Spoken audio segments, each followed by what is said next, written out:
Hey guys, welcome to the new episode of Full Funnel Live. After a short pause and after our Full Funnel Summit, we are coming back with weekly live episodes with ABM experts. And today we have Daniel Cafiero, who is also a long-term member of our community Trenches. And aside from inviting, let's say, only invited marketing thought leaders, we also love to share the experience of our community members who are actually in Trenches, who are doing this account-based marketing campaigns and demand generation campaigns right live, and who can share practical experience. So today, as promised, we are going to share the Omnichannel ABM strategy that Daniel runs at Seagate Technology, and we'll cover the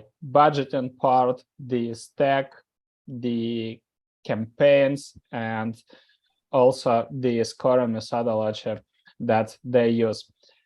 Daniel, thanks a lot for joining me. Thanks for having me. I appreciate it. So before we'll kick off, let me ask a traditional question to guys who joined us live. Where are you all guys joining us from? And again, greetings from finally sunny and warm Split, Croatia. Daniel, where are you joining us from? I'm joining from the Marina neighborhood of San Francisco in California. Cool. So, and where are you guys all coming from? Share with us in the Zoom chat. Stockholm. I've been in Stockholm. Hope you guys don't have snow anymore.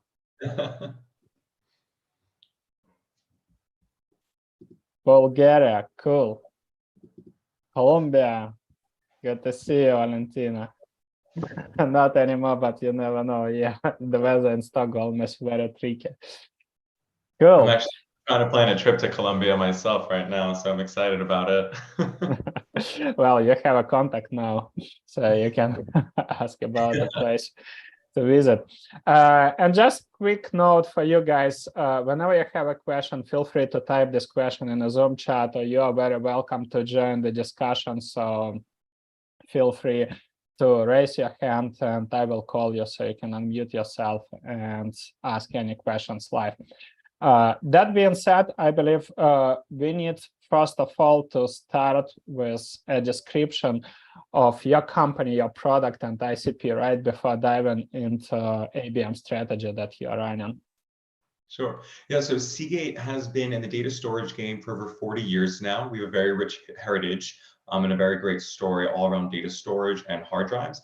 The past 2 years, we decided to get into the cloud game. It just made sense for us, right? Another form of data storage, whether it's on-prem or at the edge. That's why I was brought on specifically to help launch ABM initiatives for this new product. Traditionally, we sold, a product, and now more with cloud, it's more of a service, right? B2B SaaS, so renewals and stuff like that. So a totally different ball game, and that's why I was brought in. And my main focus was to launch this product through ABM efforts. Our ICP in terms of vertical would be M&E accounts, so media and entertainment. It could also be video image applications. So that's things around surveillance and security, anything that produces a lot of data, which is normally in the realm of video creation. In terms of our target titles, I would say it's mostly ITDMs or IT decision makers. And then those in the sphere of influence could be anyone from cloud architects to, you name it, anyone that's pretty much in a server room or takes part in an IT purchase that's large enough to be considered for Seagate. So it varies. I would say revenue sizes could be between 25 and 50. The verticals previously mentioned, and then of course too, we layer in additional things that we can go into later, but technographics, signals, demographics, firmographics, a lot of the companies are obviously around us here in Silicon Valley. Yeah, awesome. So I think the first question I would love to ask you, basically when we had a chat with you, you mentioned that you are running an omni-channel strategy, including also paid social. So I'm wondering, what are the core channels that you are using, and how did you define these channels, or why did you decide to select these channels? Yeah, that's a great question. So We started off with the focus of we need to fill the funnel, right? We need to fill it with leads for the team to go through. So I went through the traditional channels such as working with media vendors, paid vendors, doing content syndication or BANT programs. So BANT stands for budget, authority, need, and timing. Content syndication is similar to essentially you provide a vendor a list of accounts you want to go after. You can give them target titles you're looking at. You give them qualifying questions that they need to answer in order to get the content asset in the email download. And then they'll follow up with the telemetry to verify the information. So BANT programs was the major lead gen effort behind ABM for a while. And we did it quarter over quarter. It can be rather expensive, but it's, again, one of the most effective ways in generating leads, right? Because you agree to a cost per lead, you get the budget, and you pretty much say go, and then they'll provide leads week over week with steady pacing. And some of the things that arise there is, you get these leads, you don't know how warm or cold they are before you pass them off to sales. So to do the omni-channel approach, we did a few things. So the first was identifying that we wanted to make sure once these leads were generated, as in once they downloaded the content, they entered our CRM Salesforce via our marketing automation platform, Eloqua, right? Because we wanted them to get a thank you email from us. We wanted them to go into a marketing email nurture. So week over week, they would continue to receive emails from us and learn more about the company. And the idea is that we're keeping them warm before sales has the time to reach out to them. Another channel we use is paid social. So again, Eloqua, being our marketing automation platform, or our pipes, really pushes the leads from platform to platform. So we're able to push them into LinkedIn for retargeting. And that's a great way to do ABM on LinkedIn, because traditionally, if you target an account on LinkedIn, it's super expensive. But if you have a list of contacts associated with your target accounts, which we generated through BANT efforts, it's actually a lot cheaper because you're targeting at the contact level. So that was one way we were able to, again, keep them warm. So they were an email marketing nurture. They were going to LinkedIn for retargeting.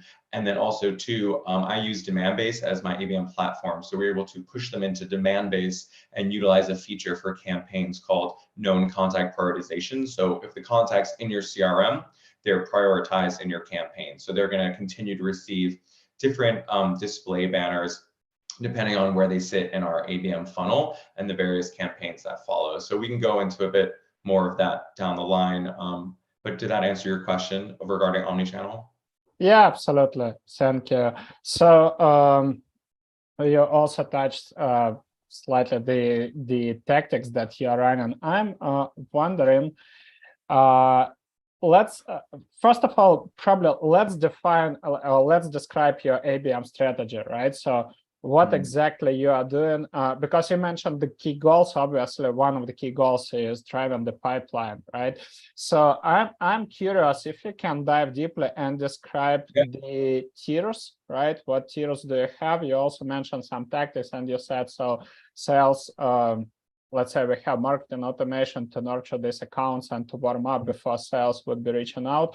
So I'm just curious, I believe that you're running different programs for different tiers. If you can describe the complete strategy, right? And then we can dive into specific tactics. Yeah, so that specifically was the lead gen part of it. And then I used ABM platforms like Demandbase and Techtarget to provide additional influence through ads. So the first would be, we were using target account lists in the beginning, and we realized that the match rate was very low in ABM platforms across the board. So my first focus was to switch away from target account lists and from the Salesforce connector to using the platforms themselves to build a target audience. So within the platforms, you can actually generate audiences based on different parameters. So you get all of the contacts that are within the ABM platform CRM as well. So the accounts, the contacts. So we created a list in Demandbase, and we used that essentially for our marketing. And how it works is I created a scoring methodology. So it aggregates intent, web traffic, responses to campaigns, all of that is scored and aggregated at the account level. And what that does is it helps us determine where the accounts sit in the funnel. And then we set up campaigns based on the funnel. So we have upper funnel, mid funnel, and lower funnel campaigns. Upper funnel has ebooks and white papers, mid funnel has webinars, lower funnel has demos and talk to an expert. So again, each part of the funnel has its own campaign with its own level of content that's specific to that area. And then the account, based on their engagement score, sits in one of those areas with the goal of, accelerating that movement down funnel. So increasing the velocity or decreasing the time between each stage, all with the goal of increasing pipeline and generating revenue by decreasing the sales cycle. So through Demandbase, we can do all of this. And the idea is that we have week over week reporting that we surface to sales, and they get to see. It's one email with 15 reports. The first is accounts with top engagement, contacts with top engagement. Again, going back to our engagement score that we set up. And then we should have accounts showing high intent, trending intent, accounts with web activity, accounts that landed on demo but didn't convert, accounts that recently became marketing qualified but weren't reached out to by sales. So there's tons of reports that we surface week over week to the sales team, as well to our SDRs, so that they're empowered and they can prioritize accounts and essentially stack rank their list of accounts by their engagement and then reach out accordingly. So a lot of what I do is also just training them in the platform, right? So I train our SDRs and sales to identify intent signals and web activity and different patterns in the data, and with the idea of turning insight into action, right? How do we do that? Well, we see an account is searching for either cloud computing or data mobility. That tells me they're interested in one or two of our products. Okay, they've been on our website. What specific pages? A cloud page or a data mobility page, or perhaps a more product-centric page. From there, I understand I can connect the dots and weave together the narrative of the account. And if a person at the account has filled out a form, then I can de-anonymize the data at the contact level. So I could see Andre has Google searched for cloud computing. He's been on our webpage all about cloud. I'm going to drop him into an outreach cadence that's cloud specific. And then that meeting gets booked, with the idea of it's just getting booked faster because we're tailoring our outreach and messaging based on the signals that we're seeing in the platform. But is this cadence automated? I mean, the outreach cadence, or SDRs prioritize these accounts and let's say they do manual interactions with tier 1 accounts, or for all tiers? So yeah. There's a Chrome extension widget that sits with LinkedIn. So you get your weekly account list, right? Or your account list is yours, but it's stack ranked based on their engagement that week. Then you're going into LinkedIn, you're looking at that company. The widget will populate with all the top engaged contacts. You can click one button and drop them right into an outreach cadence. So it is manual, but it is really just 1 or 2 clicks. The idea that we're using these platforms to reduce the amount of friction and increase flow. So with Techtarget, we have a button called Click to Add. It just duplicates a contact from Techtarget into your CRM. So it saves the sales team and the SDRs 5 to 10 minutes of just inputting manual data because it's duplicating it for them. And then with the widget, again, the idea is they don't have to toggle between platforms, right? They're already in outreach because they have the integration through LinkedIn and Demandbase. So yeah, I think that we're living in a world where we have 6 to 7, 8, 10 different web pages and tabs open, and everyone just wants it all to be in one place. So that's what I try to do. I try to bring everything together for the team just to make it a little bit easier for them. Got it. I'm just wondering if you can describe how the campaign setup looks like. So let's say you're sourcing them with different reports, right, and lists of accounts that we can call warmed or engaged accounts, right? So they have, I'm just curious, so they do automated cadence and automated outreach for everybody, or they have also manual touches? Let's say they visit the profile, they leave a comment, they try to, continue the engagement. And what happens if these accounts don't reply, right, or don't engage with you with your cadence, right? So when they are out of the cadence. Yeah, so the outreach cadences, I believe, goes up to 15 touches. And those are all automated. So it'll be like, the automation will either be the automated email or it'll be an automated reminder to take a call or do a LinkedIn email. After 15, it pretty much gets returned to nurture. So the idea is that it pretty much would either go back to the beginning or it get kind of pushed further back to be unqualified, and then would have to score back to being qualified. So what we try to do is, one thing is, so we essentially will, once an account scores too high or becomes sales accepted, we remove it from the campaign because we want to save budget and focus on upper funnel accounts. But another thing is if it's returned to nurture, it should then in theory go back into the campaign because it wasn't ready yet. And then we again go back and review the scoring.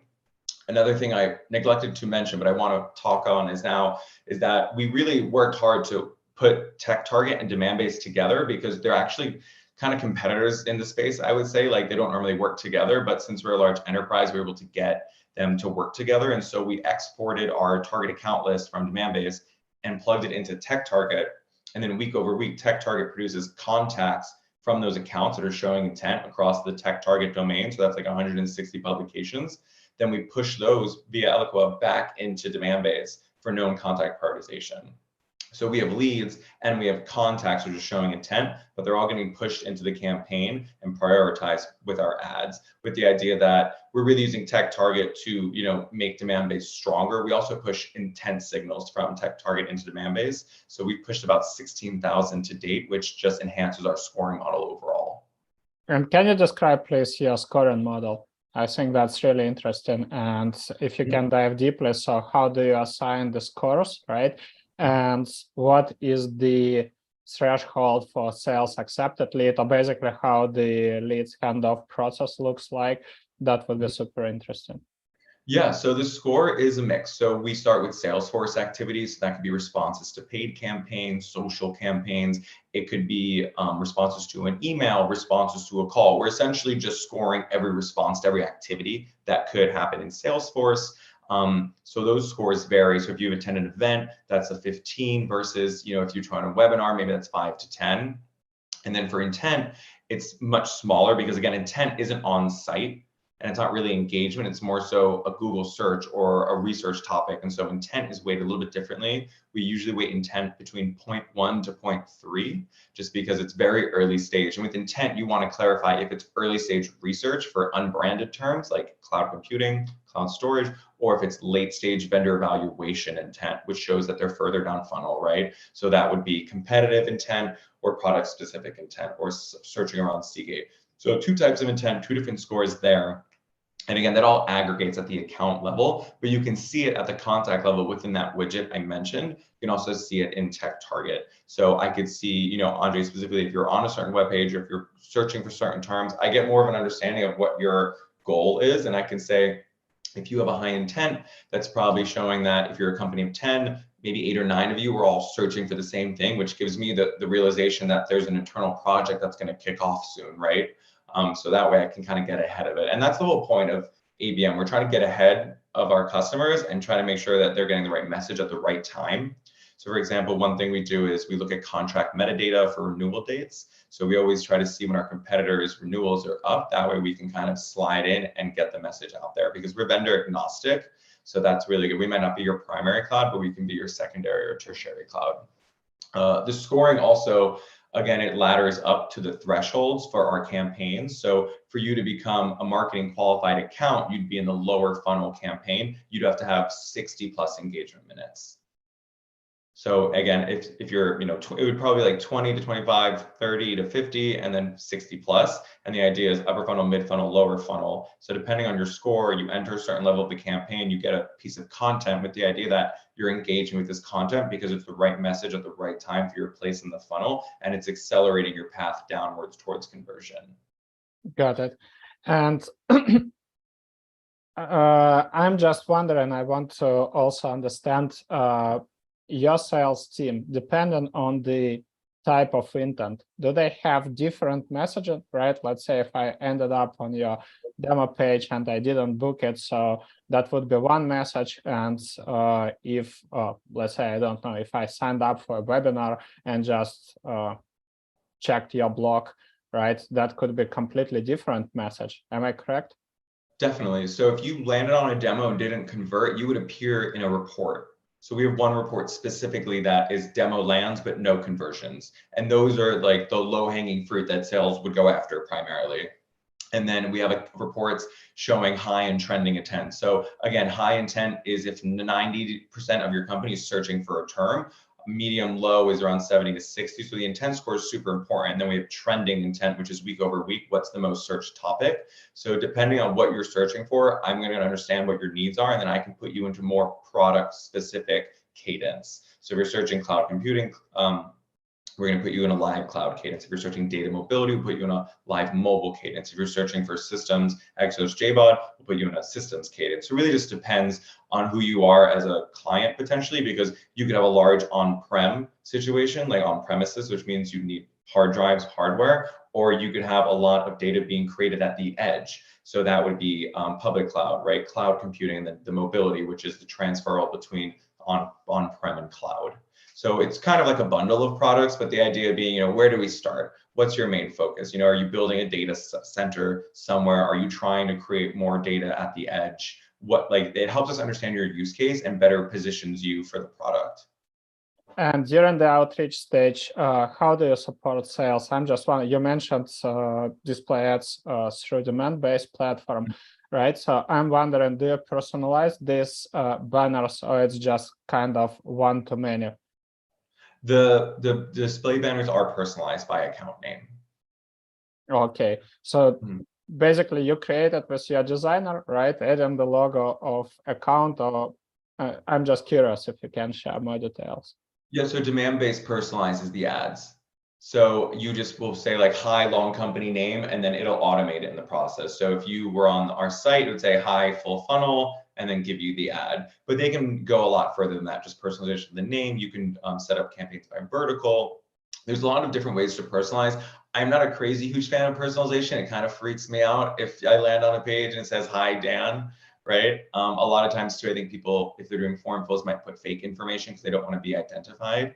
So it really depends on how you're doing it, but it's good because we append all our data on the back end anyway. So if you put in fake information, like we can append it on the back end and figure out, what the actual real information is, and then surface that to sales correctly. And again, what I'm trying to do with sales is train them to understand how to use the platforms and the insights to make them sell smarter, faster, stronger, and then support them with, digital air cover with additional insights. So we'll do bi-weekly trainings, check-ins. We'll send them insights about accounts. If there's a really hot account that hasn't gotten touched recently, like we'll make a specific follow-up. But again, the tools are in place just to help them do their jobs better and to make it easier for them. Paul asks, how many accounts are in your ABM program? Currently, I would say 2,000 to 3,000 for the larger one-to-many, but I've run all types of programs. In the past, when I was at Transmission Ad Agency, they were like my first foray into ABM about 5 years ago. So I've done one-to-one, one-to-few, one-to-many. They're all different types of campaigns, and we can go into that if you'd like and kind of give you like an overview.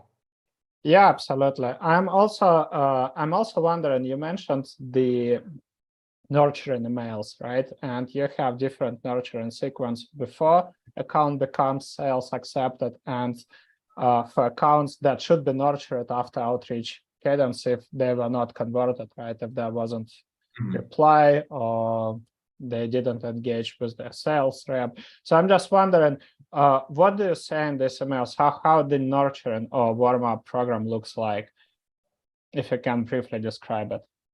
The email marketing nurture. So the idea is that our SDRs, once an account is marketing qualified through the nurture, so they responded to a various email in the nurture, they've clicked through or read a certain amount of emails, they're scored out of the nurture into marketing qualified. And then with the idea being that they're surfaced to our SDRs, who then will, again, requalify them and pass them off to sales. Once sales qualifies them, then they become sales qualified. So there's a number of steps involved in a series of different scoring methodologies. But again, I would say it's all something that we're constantly reviewing and tweaking, because it really changes by account, I would say, in terms of the vertical and the different scores. So if this we just redid our scoring recently. So I work with marketing operations and analytics to review it and revise it. For scores to appear, even for outreach, we need to apply a score to them, but we don't want to double the score, right? If I'm emailing you, I don't want to apply a score, but for us to see that in the platform, it has to be scored. So we've revised it to 0.001 just to see it, because there's a timeline in the platform that shows you the entire journey from intent, web traffic, all the way to the sequences that they're in, and if they've had a meeting or set up a call.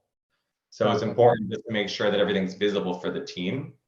And the email marketing nurture is something I'm about to sink my teeth into again. So we'll be revising that this quarter as well. We have actually, I am seeing I see we have a lot of questions in the chat, so I would be calling guys so they could join us one by one. Kara, maybe you can join us first, and then I would call Alex and Leo to join us. Feel free to jump in and ask your questions.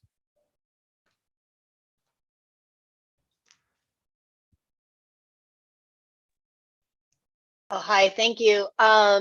So what I was wondering, you were mentioning about ad personalization. Do you find that personalization of the ads increases engagement with the ads, so clicks, and then also their propensity to become a sales accepted account, like to actually progress through the process? So do you have any data that shows that personalization actually works in making the account active and getting them quicker through the funnel? Definitely. So I would say, they are digital display banners. So half of them are bounced because of mobile clicks, and no one's really converting on a digital display banner. But the idea is that we're using these ads as stimuli. So I'm sending you these ads, you're clicking on them, you're visiting our page. And then we have this metric, DB influenced leads. So last quarter, when we generated like 100 plus leads, we were able to see that these leads were all touched by an ad or a variety of ads. So again, we're using them as stimuli, and the response to these ads is then being scored, and then the scored accounts are being raised to sales, and then they're converting quicker. So we're seeing obviously the accounts in the target account that's being targeted are converting quicker than the ones aren't, because they're just not visiting our pages, right? We want to drive them to our specific pages, and so we need to send them ads. And again, they're not going to convert on an ebook or a webinar, but it's that first kind of touch that you're hitting them with that's getting them interested, that then we'll see spikes in intent and engagement all around when those campaigns started. So it's interesting to see the responses. It might not be the exact response you want, like someone converting on the ad, booking a demo, but you hit them with an ad, and then all of a sudden they're searching for your product or your brand name, they're visiting your website, they're learning more, and then you aggregate all that information, and then you surface it to your team, and then they can reach out and they understand fully what the account's about, and it just helps the conversation go a lot smoother. Again, the idea is just we want to decrease sales cycles and increase velocity. Yeah, one more question is coming from Leo. Feel free to jump in. Hey guys. So I know this is one that we've struggled for a while now, which is finding the sweet spot, the balance between running one-to-one campaigns versus one-to-many.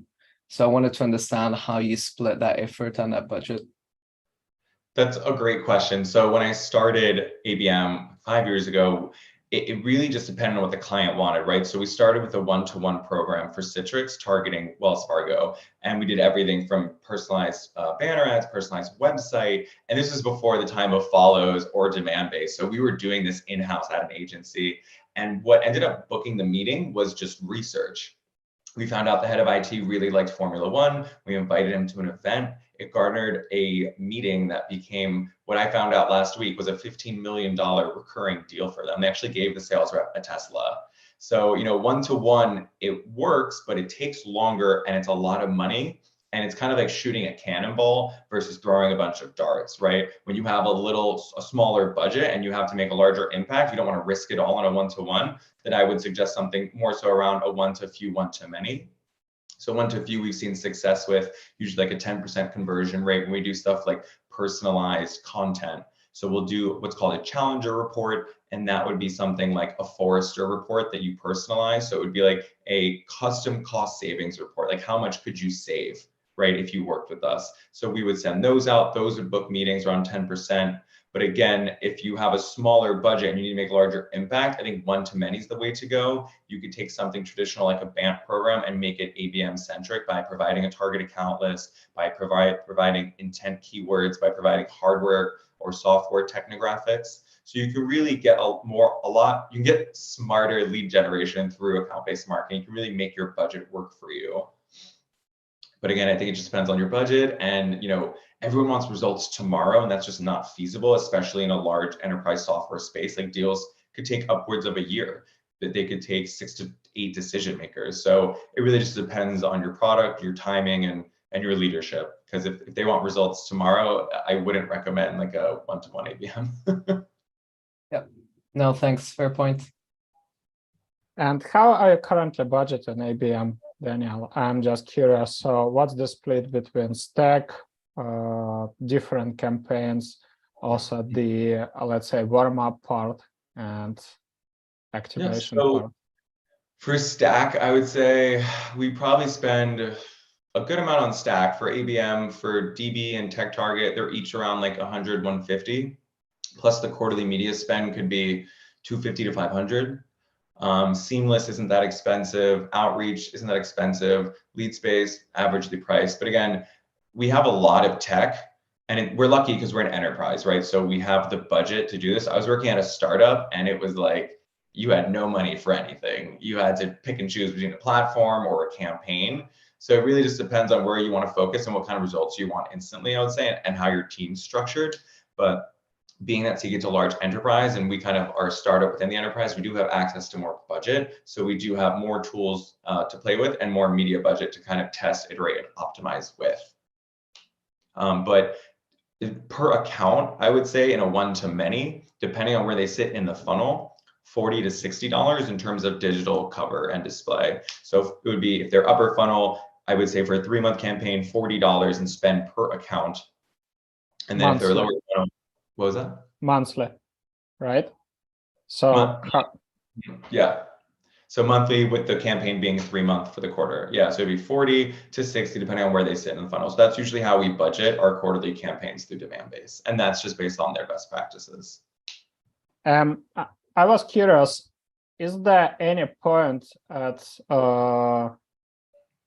where basically you remove the accounts from the program? So is it 3 months timeline, right? Yeah, so we usually look in every 6 weeks and we'll remove unreachable accounts. And that's just because it's wasting time and money. If they can't reach them, they can't reach them. That's just their, I wouldn't say it's like their inflexibility, but it's like the platform can only go so far. They don't have their own DSP, like they're not like an AdRoll or a Rollworks. So just doing an analysis of the space, you've got Demandbase, Rollworks, Terminus, 6 Sense. Everyone's always like, which one? Personally, I've evaluated all of them. I like Demandbase because it's kind of like a one-stop shop for ABM or GTM. It's just they've got a little bit of everything, whereas Rollworks has their own DSP. They're probably the best in the space for advertising because that's what they started as. But all these platforms kind of started as one thing. 6 Sense was a scoring methodology. They acquired other companies. It became an ABM platform. Same with Demandbase. They used to be Engagio. Techtarget acquired Bright. So everyone's kind of buying each other, eating each other up, and trying to become your one-stop shop for marketing campaigns and programs. But I think we'll see with the economy kind of in its current situation, a lot of these companies might end up merging and becoming one, which would be good for the users, right? Because that way you don't have to fight over each other. But they're all, I would say, evenly priced. But I think Demandbase has the strongest long-term goals of where they want to be, and that's why we work with them. Thank you. I see one more question. Let me share my screen so we can pick up some more questions from the community. Let's cover one from Marina. She asks, how long does the ABM program cycle last from ideation to performance estimation? What KPI do you use to estimate, report the program? Yeah, you mentioned the reports, right? But maybe if you can just cover the first part of the question. So how long does the ABM program cycle last? That's a great question. So I've been here for about 2 years now. It took us about a year to get everything set up and then the following year to get everything running. So I could say the cycle could last 1 to 2 years depending on the product. Regarding the KPIs. So KPIs, they vary, right? So one of my KPIs is DB influence, which is, again, leads that are seeing our ads to prove that advertisement's working. Another one is the amount of accounts that sit in a specific journey stage. So for us, we want to see a percentage of accounts sitting and engaged or below. Some other metrics we look at is velocity. So that is the time between each stage. So is that decreasing between our most pivotal stages, which is MQL to SQL? So depending on the type of program you have, I mean, you could look at, if it's upper funnel, obviously the metrics will be more awareness focused. If it's lower funnel, more one-to-one, you're looking much more specifically at everything from deal size to the life cycle of the deal to the cross-sell, upsell opportunity. So you really pick your poison depending on the type of program and where it sits in the funnel. Because we launched Live Cloud a year ago, we started out with a more upper funnel awareness play. Now that it's been in the market, we're shifting towards more lower funnel play. Let's cover the question from Alex. So again, partially we have discussed it, right? But anyhow, you mentioned that you use Demandbase integration and LinkedIn match, right? Aside from LinkedIn, are there any channels or any other channels you would recommend for paid acquisition for ABM? And would you recommend an always-on approach with ads for all stages of the funnel along with retargeting? Yeah, so definitely recommend always on. I think that's important. You want digital air cover. You want to get those upper funnel accounts to the lower funnel, especially to MQA, and that way you can pass them off to sales towards conversion. Regarding other channels, there's different social media channels you can utilize. I wouldn't recommend them. Definitely wouldn't recommend Twitter. I think it's kind of all over the place. It's definitely hard to control. LinkedIn, most of our audience is on LinkedIn because they're technical decision makers. So again, it depends on your audience and where they live. How do you source the audience? So yeah, in Techtarget, there is a section called buying committee. So it gives you what they consider the buying committee at that company. So you can just click to add all those people.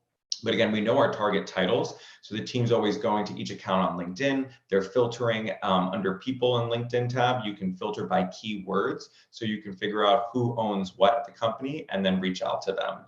So I would say LinkedIn is a big one just because through Sales Navigator, through the Chrome extension, I think there's a question about what that was called. It's called the Scout Chrome extension. You can Google it and download it.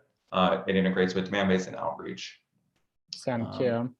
Yeah, and let's cover one more question from Martin. What is a good number of accounts for pilot and what is a good number for regular campaigns? Yeah, so it really depends on your goals and what type of campaign. So if you're looking at a vertical specific play and you want to do a one to few, I would say keep it around 100. If you're doing one-to-one, you probably want to do that with up to 10 accounts. If you're doing one-to-many, that could be 500 plus. Yeah, totally agree. So there was one more question about Stack, but I believe we just nailed it down. So the last one was Scout Chrome extension, right? So you mentioned Eloqua as email marketing, right? Then Salesforce, Demandbase, Techtarget, and Scout Chrome extension. Leadspace, HG Insights. We used to use Lusha. Seamless is great for mobile dials. Yeah, we have a pretty large tech stack, and I'm actually entering into a new role that's more focused in MarTech specifically. So MarTech and ABM will kind of merge. So that's exciting to figure out how we can, again, use these platforms to the best of our abilities and get our money's worth. Got it.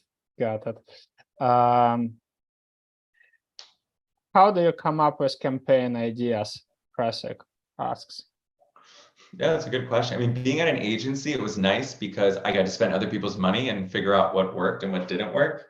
I think when it comes to one-to-many, again, you've got to use the paid media vendors. You've got to use that approach of different channels like LinkedIn.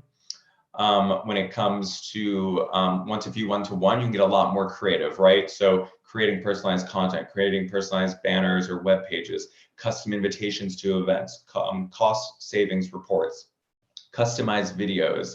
So there's tons of different ideas and tactics you can execute on, but it all goes back to research. When I met with Karen Steele, the CMO of Sendoso, she made a great point to me that, people send her stuff all day long, but it didn't matter, but she was a dog person. So someone sent a package to her addressed to her dogs.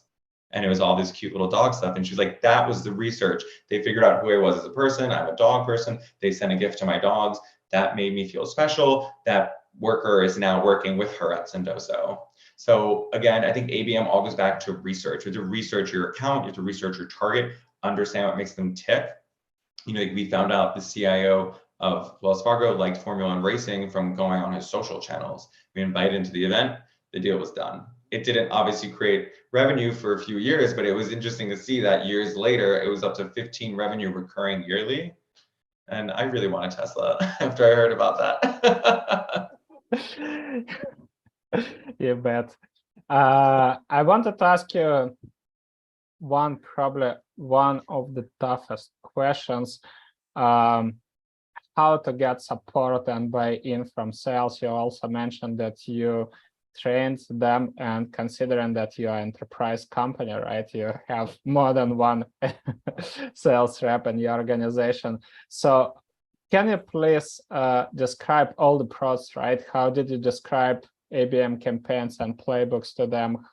Maybe what objections did you or concerns did you hear from them, right? And how did you onboard them and just made sure So that, I would say be honest and open from the beginning. Like with ABM, our goal is to book meetings and generate pipeline. How do we do that? We get the programs and platforms in place working together, and then just set up and ready to go. In terms of training, we do one-on-one trainings with sales, we do group trainings, we do live trainings. I've recorded trainings and put them on Saleshood. So there is trainings galore. And I can actually track platform usage. So it's interesting when you're in a meeting and someone says, oh, I don't get it. And I pull the platform usage report and I've seen they never logged in. So it's always good to have the receipts. And you can see that the people who are doing really well are the top performers in the platform. So again, you just have to understand how it all works. Like I would say, yeah, exactly, usage sharing. No, but I mean, I'm there, I'm available, I'm training. You know, a lot of people I think are kind of set in their ways, and to switch from a product base to a service base, it's difficult, right? So I think there's just training involved in that alone, but just being open and honest and saying like, you know, we're here to support you. We're doing all of this to make your jobs easier. We need your feedback, you know, on everything from the list to, you know, how the insights are working, how you're activating on it. You have to create an active feedback loop with sales because they're your partners here. ABM is all about aligning marketing and sales. Awesome. Let me call Emmanuel, as he also had a question. So join us, please. Yeah, hello, Dan. Hello, how's it going? Lovely session. It's been very helpful. Thank you so much. Thank you so much, Andre, as well. Yeah, so I just wanted to ask this question around content strategy, right? So when, for each of the different levels of the funnel, what are your top considerations when it comes to content strategy for each of the different levels of the funnel? That's a good question. So I work really closely with our campaigns team, and I actually have a content background. So I worked in a creative agency for about 5 years. And the funnel's always been the funnel, right? And the content you place in it does vary, but it's always been, in my mind, upper funnel is ebooks, it's white papers, it could be unbranded content. In healthcare, we used to call it disease state. So you don't mention the product, you more so talk about the state of the disease. So like I worked on Gleevec and Tasigna, but we wouldn't mention them in the upper funnel. We'd only mention the disease because those people are in the early stage of research. You don't want to sell them immediately. You want to hook them in with the information you have about the current state. When you get to mid-funnel, you want to show partner and alliance content. You want to show that people are on your team, that you're working with the best of the best. We've also seen that a lot of times video works a lot better than traditional white books or ebooks or white papers. Although now that we have ChatGPT, you could just summarize an ebook by plugging it into that. So I guess that could change, but I think video has always reigned supreme and people love digesting content that way. And then lower funnel, by the time they're marketing qualified, again, one of the biggest qualifiers is, have they opted into a demo? Do they want to talk to an expert? Have they looked at our ROI calculator? Because that just shows you that they're invested. They're not in early stage research, they're in late stage vendor evaluation. So the content that's selected really helps you understand the stage that they're in. And it also depends on the person, right? So we see that C-suite, you know, they love the ROI calc, they love certain assets over more upper funnel campaigns, because the campaigns, we can prioritize job function and title. We can actually see, you know, what the IT consumer likes more than other consumers, like sales or marketing. We can also see what C-suite prefers over sphere of influence. So there's tons of rich insights that we get from the platforms that we feed back into our creative team so they can keep the content up to date. Awesome, thank you. And a quick question to you guys. Was this episode helpful? Did you learn something new? Share with us quick feedback in the chat. Curious to hear your feedback. And also, if you have any other questions, feel free to drop these questions below in the chat, so we'll cover everything. One probably last question from my side, I would love to ask you, is there any time then when you will revisit the list of companies that were initially added to ABM campaign and then removed, right? So is there any specific time when you'll revisit this list and add them again? Yeah, so we look quarterly at the list. I'm not going to lie, lists change all the time. We get lists from different sources. We always try to verify and validate them. So different platforms like LeadSpace or HG can generate a list. We then want sales to verify it. Analytics has to dedupe it. We plug it into the platform. So there's tons of different ways to use it. I prefer using the platforms themselves to generate the audience because they have a higher match, because obviously they can identify all of them versus plugging in a list. But I would say check in early and often, right? So again, if we can't reach an account for 6 weeks, pull it out.